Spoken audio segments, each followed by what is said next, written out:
Hey everyone, I'm Kriti and we're dancing with life.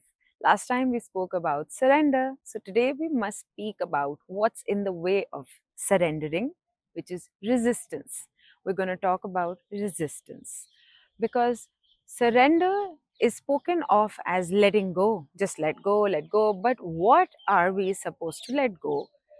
That is resistance. Now, in the surrender video, we spoke about 3 ways in which life shows up and we are needed to surrender. Because there are 3 different ways, in my experience, in which life needs us to surrender, like I told you in the last video, there are also 3 corresponding ways in which resistance shows up. Because there is resistance, there is a need to surrender. It's like because there's an obstacle, there is a need to cross it. And in crossing that obstacle of resistance, we need to let go of that resistance, which we will discuss. And therefore, what emerges is surrender. All right, let's get to it. I'm going to use 3 different metaphors for the 3 different ways in which resistance shows up. The first way in which resistance shows up is quite literal. There is a situation that needs us to let go of the outcome, of how it's turning out, of our role in it, somebody else's role in it. For example, you may have given an interview or an exam, or I have made this video and I'm going to post it. But what's not in my control is how it will be received. What's not in your control is the outcome of the interview or the exam. So, literally, quite literally, you're supposed to let go of your psychological attempts to control the outcome. I'm supposed to let go of my, say, attachment to the result of the video. How this resistance shows up in your body: imagine you're pulling water out of a well. So, the natural way of the pulley is to take the water back because there's the weight of the water and there's gravity.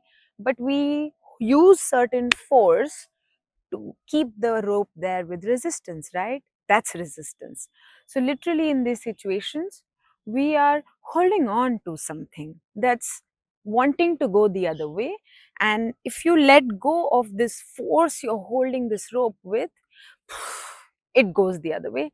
And that's the kind of resistance we have in the first kind of situations where something is not in our control, or the role we play in it cannot be controlled, and so we must literally let it go to the force it wants to go to. Let's look at the second way resistance shows up and surrender is needed.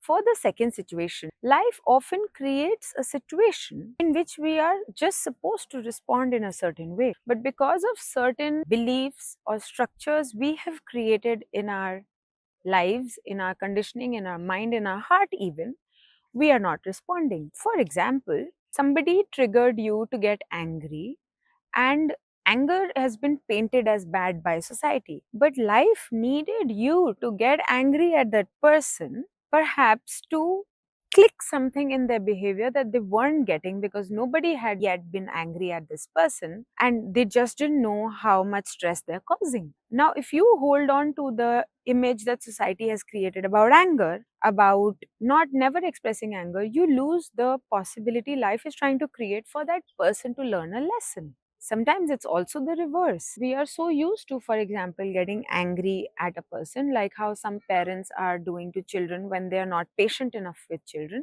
And life is giving you an opportunity to hold back your anger and perhaps cultivate patience. But because you don't give in to the way life is pitching a ball to you, leading you keep repeating something similar, and that's your resistance. I will take the metaphor of cricket to explain this. Often in cricket, bowlers are so skilled that they ball in a certain way that the batsman has no choice but to lift that ball in the way the bowler wanted you to lift it. And that could result in you getting out, getting caught by the wicket keeper, or hitting the wicket. It's just how the skill of the bowler is. Sometimes life is being that bowler to us. Really, our job is to bat well and get caught, because getting caught, wicketed, is a part of the game.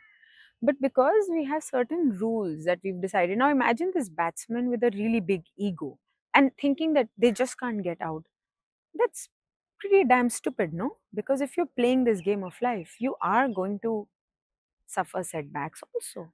Like, and that's the way our resistance shows up. Or imagine a batsman who's getting a ball in a way that it has to be lifted far, but he's so stuck on just playing always defense. You know what? I always play defense. That they just don't get it. And they end up getting wicketed. Like literally an opportunity to hit a boundary for a batsman who always plays defense gets him wicketed because they didn't let go of the resistance they have to this image of I'm always playing defense. That's literally the way our resistance shows up in the second scenario.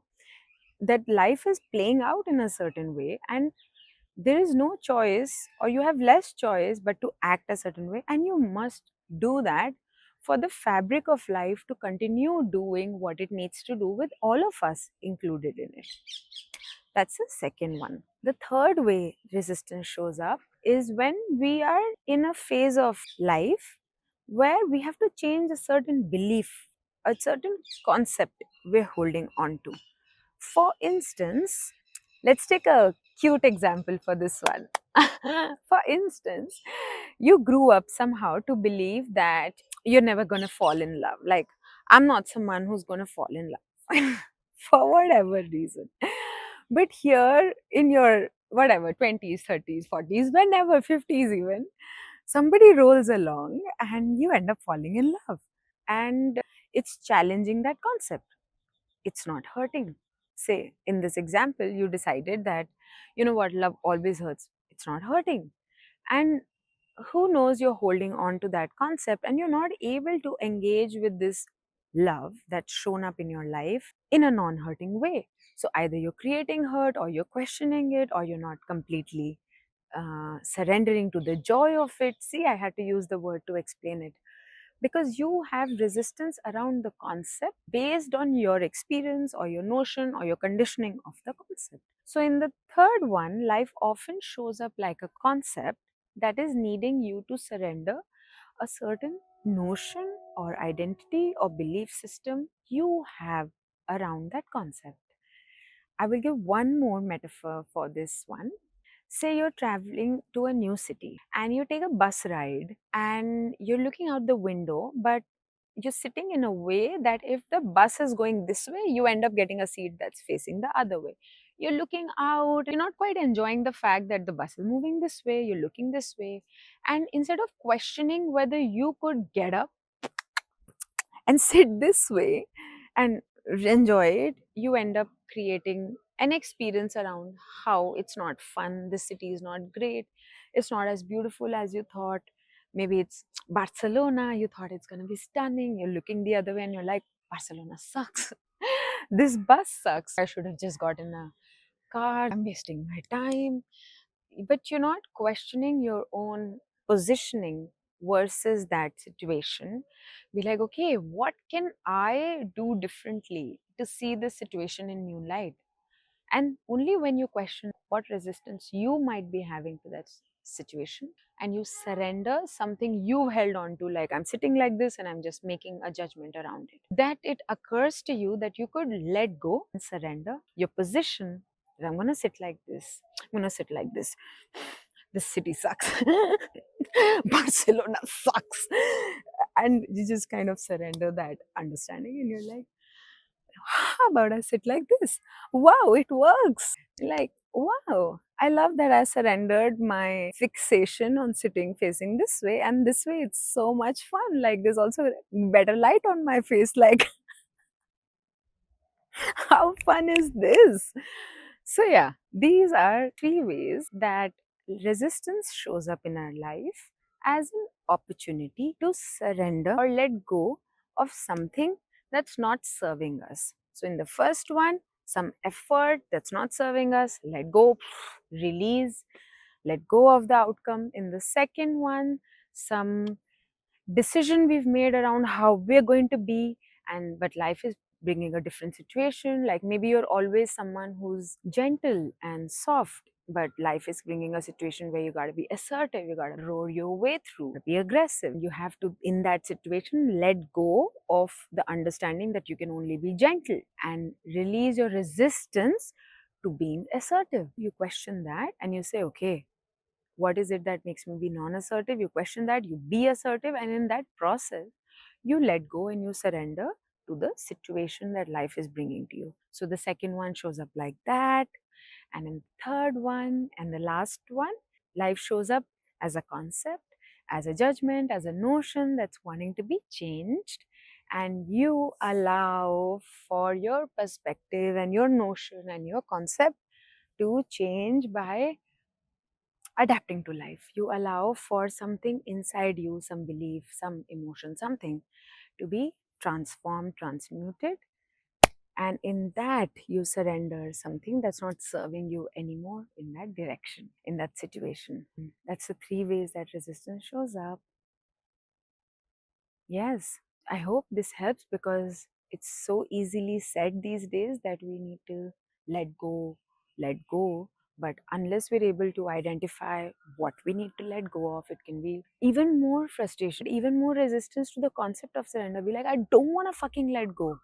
And it's only fair because you're like, what the fuck am I supposed to let go of? Or like, how the hell does this work? So I hope this helps you understand how it works. And when you can identify the kind of scenario you're in, then you can identify the kind of resistance you're having. Check in with your heart. Be like, okay, what am I holding on tightly to? What is the hurdle I'm putting in the way? Meet it, cross it, and dance with life, with surrender, with letting go, with release, and with ease.